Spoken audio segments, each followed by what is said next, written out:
You are listening to Bhagavad Gita for All, a practical guide for everyday life. A lecture series by Nala Narula. Chapter 8, Yoga of Attaining the Supreme. Om Namo Bhagavate Vasudevaya. Om Namo Bhagavate Vasudevaya. Om Namo Bhagavate Vasudevaya. So we had completed text 19 of chapter 8 of the Bhagavad Gita.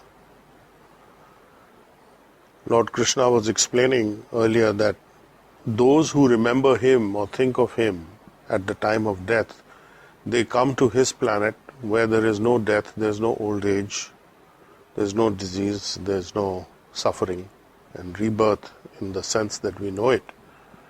And such a person, once having attained to the supreme destination, does not come back to the material world, which is dukhalaya, full of miseries, and the living being is undergoing many cycles of this misery, and he does not have to go through any of that once they go to the Supreme Lord's personal place in the spiritual worlds. So that is considered to have attained the highest perfection, samsiddhim. So that is the text 15. In fact, Krishna says that Mam upetya punarjanma dukhalayam ashaswatam Napnuvanti Mahatmana Sansiddhim Parmam Gata. So that after coming to me, attaining to me, these great souls who are yogis and serve me in devotional service, they never come to this Ashvaswatam, the temporary world, and they attain the perfection of the ultimate destination, Parmam Gata. He is going on to explain that where from the highest planet, from Brahmalok down to, that is his planet, Maharlok, down to Mahat, the planets, the lowest planets, is all a place of misery where repeated birth and death take place. So, attaining to his Krishna's abode, one does not take birth again. Then he is describing how the material entities manifest in the days of Brahma, and how they are taken back into the unmanifest material energy forms in the Mahat. The five elements are there, and time, the time factor, lives there, and the Mahat, the five elements live there. And they all go back into the unmanifest form at the end of days Brahma for an equal time as his day, which is a very inconceivable long time.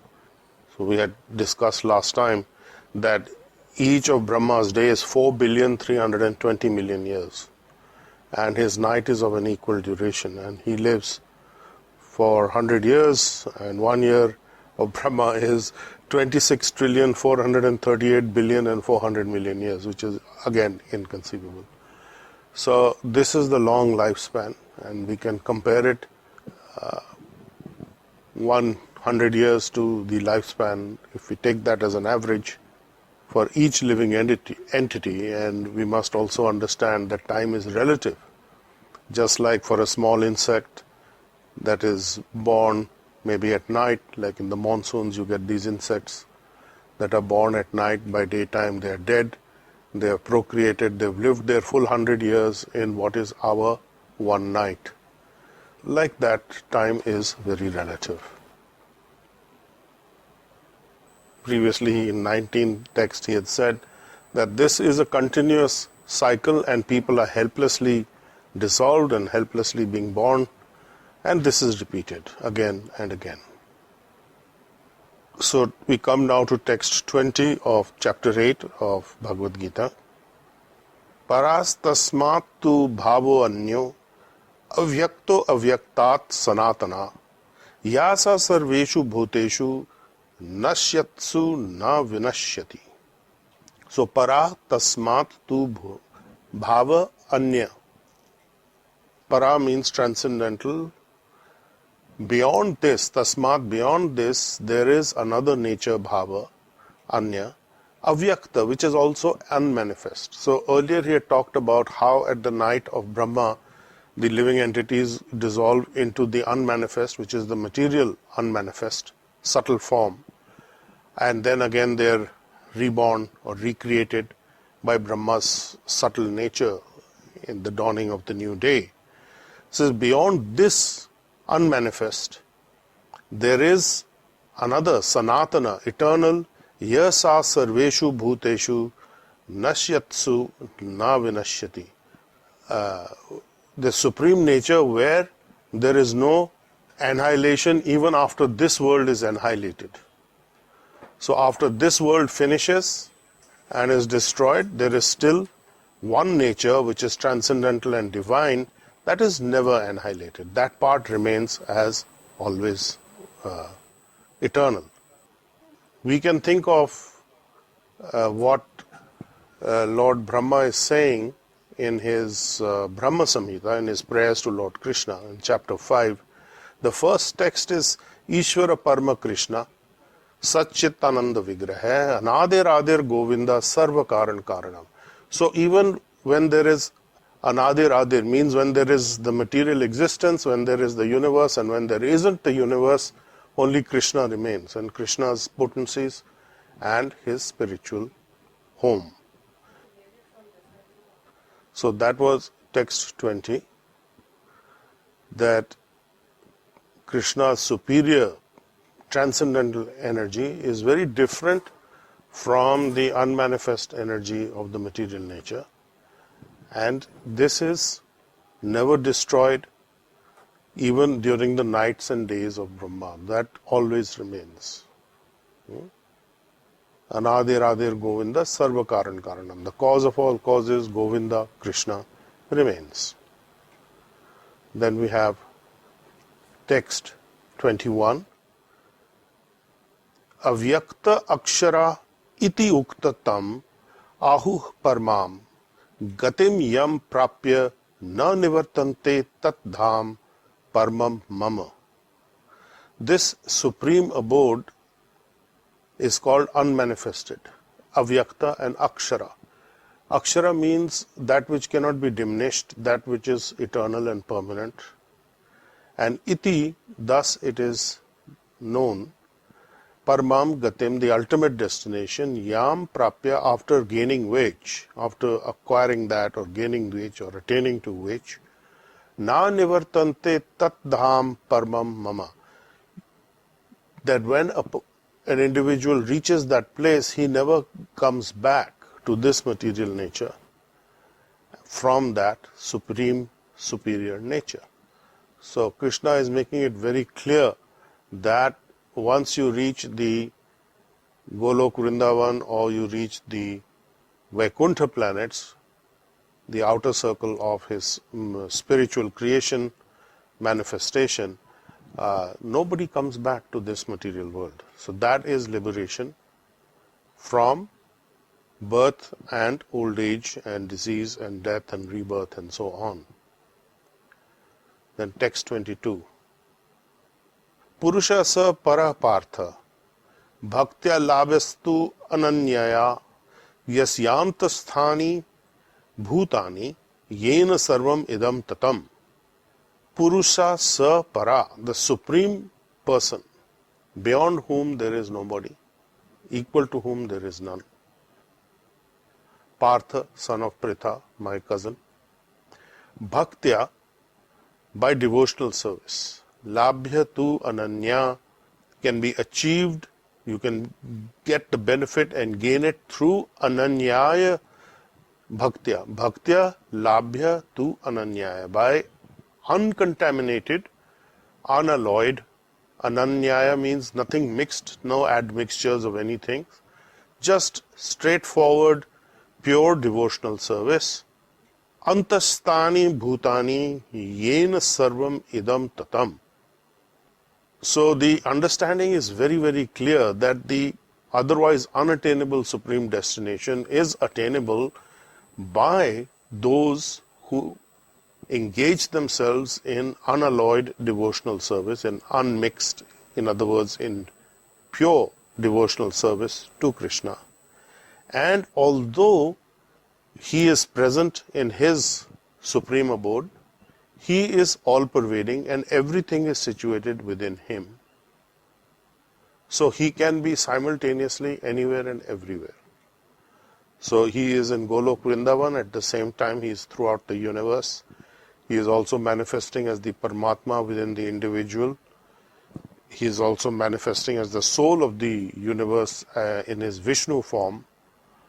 So he is present everywhere and everything is situated in him, eventually emanating from him. And there are superior natures and then there are the inferior natures. So one thing is very clearly brought out here is that ultimate destination of all methodologies, whether you go in for various kinds of yoga, you go in for various kinds of practices, physical, mental, meditative, go to all kinds of karma. Ultimately, you have to engage yourself in the karma, in the transcendental karma of service to the divine, unalloyed devotional service. So ultimately, it is to the point of bhakti. By whatever methodology you start, you will eventually have to come to this point. So intelligence says you cut short all the time and go directly to the bhakti aspect.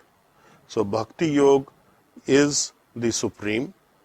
He is mentioning here, he has mentioned earlier also number of times, and now he is making it very clear that it is only through this unalloyed devotional service, bhaktya is using the word bhaktya, devotional service, that you can attain to the supreme. There is no other way.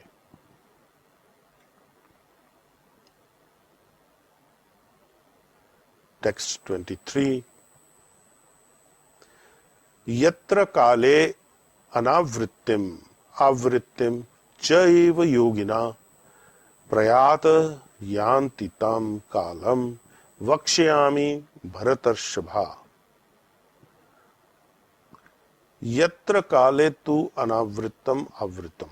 Bharatarshabha, best of the Bharat family. Let me explain to you, I will now explain to you the different times at which when one departs the body, goes away from this world, one does not or does come back. So I will describe both. That time is also a very important factor, like an element. So we had talked about the Mahat Tattva, the 5 elements plus time. That is the reservoir of the creation raw material for the world, which the architect, engineer, Lord Brahma then uses to create the material manifestation from the subtle body of the material inferior nature. He goes ahead now in text 24 to explain this in more detail. Agnir Jyotir aha shukla sanmasa uttarayanan tatra prayata gachanti brahma brahma vidog jana. Agni Jyoti aha shukla sat masa. At the time of the fire or the light, the time of daytime, Shukla Sat Masa, 6 months of the northern course of the sun, when he travels in the northern hemisphere, the influence of the fiery god, which is the sun, in the light at an auspicious moment, one who leaves the body at that time, Prayata Gachanti, pass away, he leaves the body, Brahma, Brahma Vida Jana. That person who is the knower of Brahma. It is not for everybody. Brahma Vida, one who knows Brahma. So in other words, a devotee, a yogi in knowledge, a person in knowledge and understanding, when he passes away from the world during the northern course of the sun, in the 6 months, in the light, at an auspicious moment, during the fortnight of the moon, during Shukla Paksh, there are 2 fortnights, the dark and the light. So at that time, when the soul leaves during Shukla Paksh, then that is an indication that they are going to a higher destination. It might be by accident, it might be by design, it might be just the right place, the right thing. Now, many people will pass away during these times who are not actually knowers of Brahma. So they may get a higher positioning because of the time of passing, but they will not reach the supreme destination. So that is only for those who are the knowers of Brahma, Brahma Vidah. Then in text 25, Dhumo Ratris Tatha Krishna Shanmasa Dakshinayanam Tatra Chandramasam Jyotir Yogi Prapya Nivartate. Dhuma Ratri Tatha Krishna, the dark fortnight, the dark 6 months when the sun is in the south, at the time of the smoke, Dhuma, Dhuma Ratri, the smoky atmosphere, when the sun is in the Dakshinayanam, the southern part, traveling. Tatra Chandramasam Jyoti Yogi Prapya Nivartate. Those who pass away at that time, or those who attain to the moon planet, again they will come back. So it is very clearly stated that those who attain to the higher planets by the demigod planetary systems, they will come back again to the material world. We need to understand that the mystic who leaves at that time, he has gone elevated to a higher planetary system to enjoy enjoyment in the planetary systems of the demigods like the moon planet and so on. And at the end of 10,000 years, he is going to come back again. If a yogi, although engaged in Krishna's devotional service, passes away at these times, then he is going for some time to the heavenly planets, and then again he has to come back. So that's not such a great thing, but it is some kind of desire being fulfilled, going to the heavenly planets and then coming back. Then we have text 26. Shukla Krishne gati hiyete jagata shashvate mate ekayaya yati anavrittam anyaya vartate puna. Shukla Krishne gati hiyete jagata. There are two ways of departing this world, and one is in the Shukla and the other is in the Krishna. Shukla means bright or light, and Krishna means dark. So one leaves in darkness when one leaves in light. There are different results. Shashvate, the Shastras, the Vedas, Mate, in the opinion of the Vedas, Ekayaya yati anavritam anyaya avartate puna. According to the Vedas, according to the Shastras, when one passes in the light, one does not come back, but when one is leaving his body during the darkness, he returns. So he may go to higher planets, but he will return. So that is temporary again. Text 27 of chapter 8. Nete shriti partha jana yogi muhyate kaschana tasmat sarveshu kaleshu yoga yukta bhavarjuna. Na ete shriti partha. Never ete, all these shriti, different paths, Partha, son of Pritha, my cousin. Janam yogi, even if they know this, the yogis, muhyate, bewildered, kaschana, tasmat, anyone can be bewildered. Therefore, sarveshu kaleshu, always yoga yukta, be engaged in Krishna consciousness, be engaged in connection with the divine energies. Bhava, Arjuna, just become that, Arjuna, become engaged. So as healers, you are engaged every day, every moment in connection with Krishna through his divine energy of Reiki and the KQ force. And Krishna is saying that when you are fixed like that, and you are fixed in your devotional service, in your action. Service implies activity, whether it is internal activity or external activity. That is very, very important. So always be engaged and fixed internally in your devotional service, in your devotional path. And such a person knows that these are these two paths and he is never bewildered. So those who know this are not bewildered, whereas the others, even the mystic yogis, can get bewildered. We have text 28 of chapter 8. Vedeshu yagyeshu tapassu chaiva daneshu yat punya phalam pradishtham artiye tat sarvam idam viditva yogi param sthanam upeti chadyam. Vedeshu yagyeshu tapassu. The study of Vedas, Vedeshu, Yagyeshu, in the performance of yagyas, of sacrifice. Tapassu, undergoing different types of tapasya, austerities, meant for purification and for development of the spiritual. Cha eva daneshu, and also giving charity, dan, to give in charity. Yat punyam phalam, the result of this pious work. Pradishtam atyati tat sarvam idam viditva yogi param sthanam upeti cha adyam. What is happening here?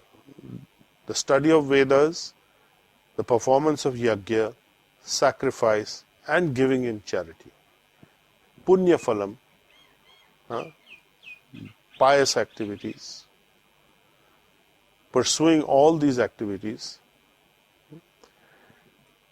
whether they are aimed at fruitive results, in other words, material benefits, or intellectual philosophical pursuits, the yogi who knows this science gets the result of all of these automatically and surpasses them. So he doesn't need to do the whole process of studying the Vedas, performing yajnas, undergoing various types of austerity, giving in charity, and engaging in punya phalam, because that is automatically happening. He's getting the results of that. And at the end of this, he reaches the supreme abode. So this is very, very significant. In the greater goal, all the smaller goals are included. So that is included in the benefits of doing all those activities which have been mentioned, is attained just by engaging in pure devotional service to Krishna. And at the end of the life, one reaches the supreme place. So this is the final verdict of Krishna. This is the last text, 28 is the last text of chapter 8, of how to attain the supreme. So this is the bottom line. So the person who is going through this path of devotional service, he gets all the benefits of everything else that has been mentioned: studying of the Vedas, performing the austerities, performing sacrifices, giving in charity, or working for some fruitive results. At the end of all this, he reaches the supreme abode. So this covers the entire range of activities that one might indulge in. It is not that you are enjoined from studying these things or doing these things. You may do them, but they are part or incidental to your main pursuit, which is how you get the benefits of all those things just by engaging yourself in devotional service. So when you are healing the karma of others, healing the karma of your own destiny by engaging in devotional service through working with the Reiki, with the KQ force energies, you become that yogi. You become that yogic person who is moving on the path that Krishna is describing in chapter 8. So whatever work you are doing, at the end of it, you are saying it is divine will or it is Krishna's will. Eventually, that is divine will. Or it is Reiki's will, that is also coming from Krishna. So That is Krishna's will. So what result comes in our lives is coming through what is sanctioned by the divine. If you accept this path, it is not that you are going to have a very terrible life, that you are living the life of a renunciant or a person who has not received any benefits because you have given up so many things. You are going to get the benefits of all these things, studying the Vedas, performing sacrifices, giving charity, or following some intellectual philosophical pursuit, or following the fruitive activity. The results all are going to come automatically. And at the end of it, he reaches the supreme place of Krishna. So that is the end of chapter 8 of the Bhagavad Gita. In the matter of attaining the Supreme, so this is how you attain the Supreme. So if you are engaging in these activities as described, if you are having this knowledge, knowledge is very important, because without knowledge there is no confidence, or there is no greater anchoring of your faith. So knowledge is necessary to increase your faith and confidence. It's not that you have to become a Vedic scholar, but you must have some fundamental, basic understanding. Otherwise, your faith is shaky and you drop away from it, as people do, and then it becomes difficult for them. So the more educated you are in this, the more knowledgeable you are in this sense of understanding your position, understanding the position of the devotees of Krishna who are serving him in devotional service, understanding your own position actually as a devotee of Krishna. Directly or indirectly, knowingly or unknowingly, you are there, and you continue on this path, you will receive all the results that are obtainable by other activities without necessarily having to do those. So the greater encompasses the lesser. So these lesser results are automatically covered in the greater activity of working in devotional service, working with the healing energies that you have the empowered connection with, and that is how you attain to Krishna. So next time we will either discuss this if needed, or we will move on to chapter 9, which is the central point of the Bhagavad Gita. This all the way up to chapter 13 is about devotional service. Chapter 9 is the most confidential, royal knowledge, secret knowledge, which is going to further advance your understanding and inspire you to more devotional service. So if there are any questions. You've been listening to Bhagavad Gita for All, a practical guide for everyday life. A lecture series by Nalan Narula. Chapter 8, Yoga of Attaining the Supreme. Explore our website, gettingpositivekarmanow.com, for more on how to change your karma and destiny.